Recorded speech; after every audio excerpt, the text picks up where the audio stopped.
രാജ്യത്ത് കേരളത്തിലാണ് കോവിഡ് കേസുകൾ ഇപ്പോൾ വൻതോതിൽ റിപ്പോർട്ട് ചെയ്യുന്നത്. എറണാകുളം ജില്ലയിൽ കോവിഡ് പോസിറ്റീവ് ആകുന്നവരുടെ എണ്ണത്തിൽ വൻ വർധനയുണ്ടാകുന്നതായി റിപ്പോർട്ടുകൾ വന്നിരിക്കുന്നു.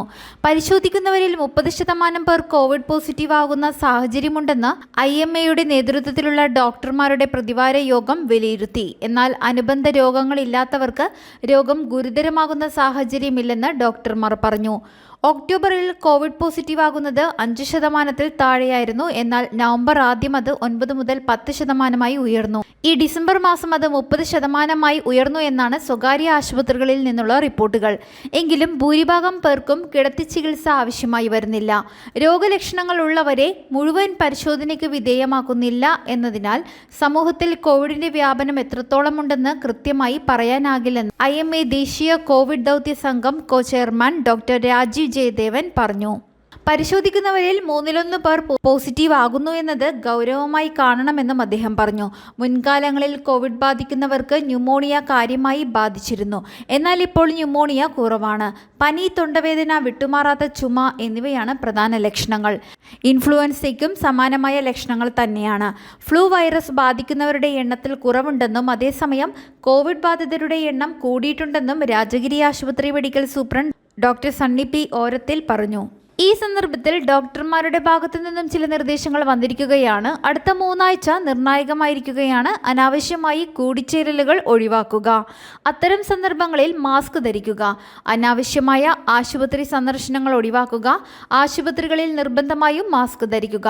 ചുമയും ശ്വാസകോശ സംബന്ധമായ അസുഖങ്ങളും നീണ്ടു നിൽക്കുന്നുവെങ്കിൽ ചികിത്സ തേടുക.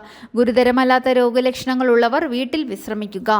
അതിനിടെ കോവിഡിന്റെ പുതിയ വകഭേദമായ JN1 സ്ഥിരീകരിച്ച സാഹചര്യത്തിൽ കേരളത്തിൽ 3000 വരെ കേസുകൾ എത്തുമെന്ന് വിലയിരുത്തൽ. അതിനുശേഷമേ കുറഞ്ഞു തുടങ്ങൂ. എത്ര ദിവസം കൊണ്ട് 3000-ൽ എത്തുമെന്ന് വിലയിരുത്താനായിട്ടില്ല. ഇന്നലെ മന്ത്രി വീണ ജോർജ് ഓൺലൈനായി പങ്കെടുത്ത ഉന്നതതല യോഗത്തിലാണ് കണക്കുകൾ വിശദീകരിച്ചത്. ഇപ്പോൾ എറണാകുളത്താണ് കൂടുതൽ കേസ്. കോട്ടയം 2-മതും തിരുവനന്തപുരം 3-മതുമാണ്. കോവിഡ് നിയന്ത്രണങ്ങൾ കർശനമാക്കേണ്ടതില്ലെന്നും യോഗം തീരുമാനിച്ചു. ലക്ഷണമുള്ളവർക്ക് മാത്രം കോവിഡ് പരിശോധന നടത്തുന്നതാണ് അഭികാമ്യം. ഗുരുതര രോഗമുള്ളവർ, പ്രായമായവർ, ഗർഭിണികൾ എന്നിവർക്ക് പ്രത്യേക പരിഗണന നൽകണം. കോവിഡ് പോസിറ്റീവാണെന്ന് കണ്ടെത്തുന്ന ആശുപത്രിയിൽ തന്നെ ചികിത്സ ഉറപ്പാക്കണം. ആശുപത്രി ജീവനക്കാരും സന്ദർശകരും മാസ്ക് ധരിക്കണം. ഗുരുതരമല്ലാത്ത കോവിഡ് രോഗികളെ മെഡിക്കൽ കോളേജിലേക്ക് റഫർ ചെയ്യരുത്. സംസ്ഥാനത്ത് ഈയിടെ 12 കോവിഡ് മരണം റിപ്പോർട്ട് ചെയ്തിരുന്നു. ഇതിൽ ഒരാളൊഴികെ എല്ലാവരും 65-ന് മേൽ പ്രായമുള്ളവരാണ്. അർബുദം, വൃക്കയുടെ തകരാർ, ശ്വാസകോശ പ്രശ്നങ്ങൾ, പ്രമേഹം എന്നിവ മൂലം ഗുരുതരാവസ്ഥയിലായിരുന്നപ്പോഴാണ് ഇവരിൽ കോവിഡ് കണ്ടെത്തിയത്. തിരുവനന്തപുരം കരക്കുളം സ്വദേശിയായ 79-കാരിയിലാണ് രാജ്യത്ത് ആദ്യമായി JN1 സ്ഥിരീകരിച്ചത്.